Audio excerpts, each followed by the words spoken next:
munaasabadan ayaa ahayd mid uu maamulka TV-ga Somali News ugu mahadnaqayay macaamiishiisa iyo shirkadaha kala duwan kuwaas oo si gaar ah loo soo shaqeeyay TV-ga Somali News sanadii 2016 waxaana munaasabadaasi ka soo qayb galay maamulka sare ee TV-ga Somali News haldoorka shirkadaha iyo kambaniyada iyo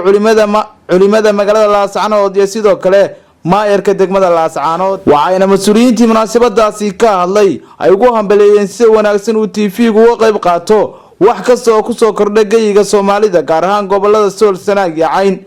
waxayna u soo jeediyeen talooyin wax ku oola isla markaasina lagu horumarinayo TV-ga Somali News kulankan wuxuu ku saabsan yahay waa mid aan ugu mahadcelinayno haddaan nahay warbaahinta Somali News kambaniyadii iyo shirkadihii kala duwanaa ee sanadkii 2016 naga soo shaqeeyay iyo sidoo kale xubnaha ganacsatada gobolka Sool oo iyagana martiqaadka ka soo qayb gelinay si ay u ogaadaan wada shaqeyntii aanu la soo yeelanay qaar ka mid ah ganacsatada iyo guud ahaanba dadkii aanu la shaqeynay ujeedkuna wuxuu noqon doonaa mid aan diiradda ku saaro wada shaqeyntii hore dadkii nala soo shaqeeyay sidoo kale talo bixin cusub oo aad nasiisaan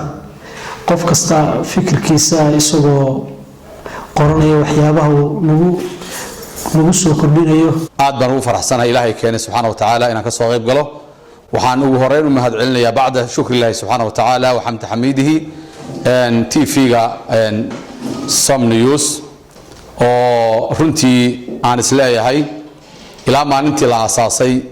waxaanu ahayn dadka isugu dhow wada shaqeynta iyo talooyinka intaba waa xafiiska quraan ugu badnaa aan fariisan jiray markaan jaaniska helo runtii waxaana taa keenay dadka gacanta ku haya iyo dadka mas'uuliyadda gacanta ku haya iyo inta mulkigeeda iska leh oo aan runtii dad aan isleeyahay waxa weeyaan ilaahay baa ummadan u soo saaray subxaanahu wa ta'ala telefishinkan waxaan isleeyahay inta aan ogahay waa telefishinka kaliya magaalada laakiin guud ahaan gobolka waxa aad iyo aad uga hana qaaday telefishinkan Som News oo si rasmi ah uu yahay dadkan gobolkan ama jaaliyadaha dibadaha mid ay ku xisaabtamaan ama wararka ugu sokeeya ee ugu dhow wadanka ninka gudbiya uu yahay waxaan leenahay telefishinka Allah barakeeyo subxaanahu wa ta'ala waa ku faraxsanahay walaalkeen Maxamed oo ah maamulaha guud ee Som News runtii waa nin si wacan isu naqaano waa nin wanaag jecel shaqooyin inta ka baxsan TV-giisa baan isugu nimaadnaayo islaax iyo dad la isu geynayo iyo heshiisiin aad dadka u daneeyo weeye deegaanka marka run ka hadlo oo in badan koonaya sidee wax u qabanaa sidee wax inoogu hagaagayaan marka maanta waa farxad fiican maadaama TV-gii Som News waana u isleeyahay waa TV-yada ugu qiimaha badan marka la daawanayo TV-yada sababtoo ah waxa ku qiimeyn kartaa TV-gu waxa uu baahinayo iyo uu soo deynayo iyo meesha uu bulshada kaga jiro macnuhu ma aha in TV on la daawado laakiin waxa uu sheegayo ayaa la eegaa taasaad ku qiimeyn kartaa quraantii waxyaalaha uu sii daayo waxyaala aad u qiimo badan marka ka eegtaa bulshada horumarintooda iyo maamulaha oo waliba aad iyo aad uga qayb qaata nabadgelyada oo aan TV-ga kaliya ahayn isagoo oo aayaha marayo nabadgelyo iyo soo jeedid iyo habeenno u gooreynaya aan garanayo aad iyo aad baan artaan uga mahad celinaya maamul anagu jaamacad ahaan muddo waa wada shaqeynay sanadkan iyo sanadkii horeba waanuna wada tashanay oo isgarab taaganahay bulshada inta kalena halkan ay ka muuqataa inay wada shaqeyntoodii dadkii bulshada haldoorkeedii halkan isugu yimid waxay muujinaysaa capacity-ga ay bulshada ku dhexleeyeen Som News iyo sida loo danaynayo laba arrimood uma tala soo jeedin u sameyn lahaayo engineer-ka waxaan oran lahaa ama agaasimaha TV-ga khayrna waa ka socdaa oo bulshada wata ka marxaati kacayso xaqiiqatan TV-ga intii aan wada shaqeynay waxaan ka helnay shaqo aad iyo aad u wanaagsan oo hufnaan leh oo daacadnimo leh oo aan rabo ummadda Soomaaliyeed meel joogtay hadday daawanaysa inaan u sheego xaqiiqatan TV-gu wax kasta oo aan ku ballanay sida ayuu ofiyaa isla markaana wixii ay noo ballan qaadeen ama aan ku heshiinay ka badan ayaan oran karaa 100% ayay noo qabteen oo naga haqabtireen halka ay maanta sahal software maraysana mahadda koowaad Allah subhanahu wa ta'ala ayaan cilaya mahadda labaadna TV-ga Somali News ay iskala waxaan rajaynayaa inaan wada shaqayntii naga dhaxaysay aan sii laba jibaarno in sha Allah ta'ala TV-ga ha xoojiyo qaybaha teknolojiyada casriga ah ee wax lagu barto ama aqoonta kadisiyada waxbarashada teknolojiyada gobolka horumarkiisa aad iyo aad baan ugu mahad celinayaa maamulaha Maxamed Axmed shakhsiyadiisa iyo Cabdikariim Olol iyo Mawlidi dhamaantood wuxuu ka mid yahay runtii dad intay ku yimaadaan kula talinaya oo xafiiska ku yimaadaan wali ma arkin daraga kor waxaas maxaan sameeynaa ka waran iskuulkada ka waran jaamacadda ka waran institutionada ka waran maxaa tabanaysaa see u horumarnaa waa run anu ma arkin cid kale oo hadda marka waxay haddii maadaama isaa noqdeen inagu inaan ka xigsana TV-da kale dadkan TV-ga lagu horumariyo gobolkan aad baan soo jeedinaynaa waxaan kaloo runtii baaragana horumarka TV-gu samaynayo madaxdiisana waa ku mahadinaynaa shaqaalihiisana waa ugu hambalyeynanaa waxa weeye inaad akhlaaqda la ilaaliyo maamulaha injineer Maxamed waxaan kaloo hambalyeynayaa gudoomiyaha gobolka Sool ee Sam News Cabdikariim Olol iyo madaxa wararka oo ah Sam News Mawlid Ismaaciil Digeed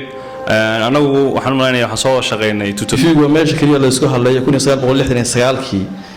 Neil Astronomy qolada la yiraahdo warbixiyeenka waa cid kaliya xaqiijisay inay dul tageen dayax marka cilmi fara badan baa idinku bilowgeeda lahaa oo Mawlid Haradigeed uu ka mid yahay dadka budbigaha u ah in ay maanta halkan aynu isugu nimaadno waxaan kale oo u mahad celinayaa wiilkan yar Sakariya waa nin da'yar waxaana uu ku guuleystay in uu magaalada Woodward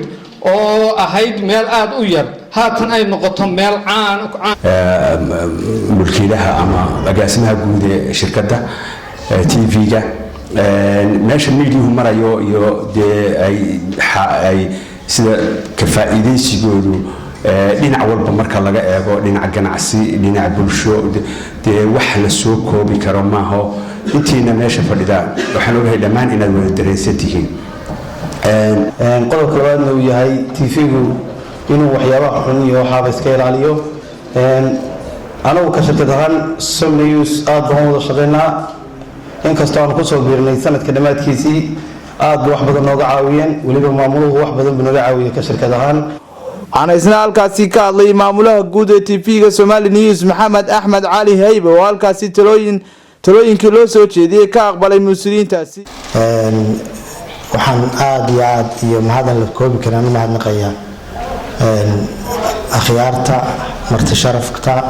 culimada aqoon-yahanada mas'uuliyiinta halkan isugu yimi soo ajiibay yeedhistayada iyo raggii sanadkii oo dhamaaday raggiina la shaqeeyay waliba na gacan qabtay raggii talooyinkana siiyey kuwii bulshada ka dhex muuqday waxa weyn u qabtay intaba inaanu bal kulan gaaban oo aan ahayn kulan furan shirkadaha maanta aan halkan isugu yeedhnay dabcan waa shirkadii gobolka ugu aan odhan karaa waa ugu tunka weyn yihiin waa shirkadihii nala soo shaqeeyey qaarkood 2016 ka badankoodu qaar hadda aakhirkiisa nala bilaabeen oo insha Allah iyagana aan sugayno inay 2017 ka aanu xafladan mid ka weyn aan ku abaal marino ilaahay baa wax abaal mariyaan insha Allah taala ku aqoonsano anagu inay wax nala qabteen marka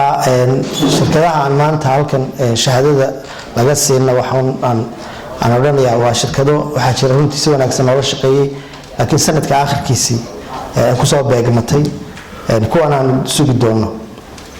shakhsiyaadka aan siin doono oo ilaa 3 qof ah iyagana waa shakhsiyaadka aan aqoonsanay